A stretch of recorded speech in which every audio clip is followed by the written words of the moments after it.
guys, ahoy na cặp thầy Koitang thei du le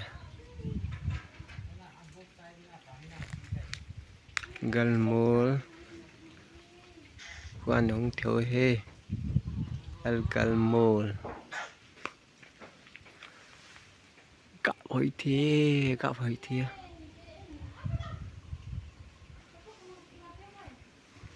lang kia khai ban kan besar ni ve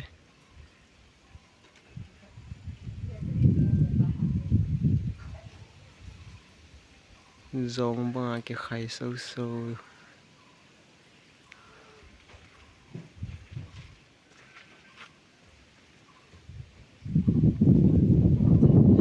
cặp thật nè.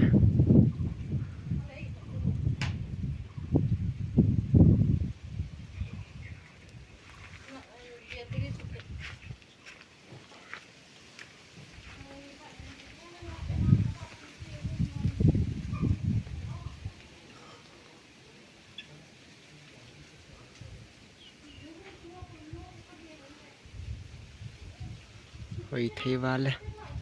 dei thei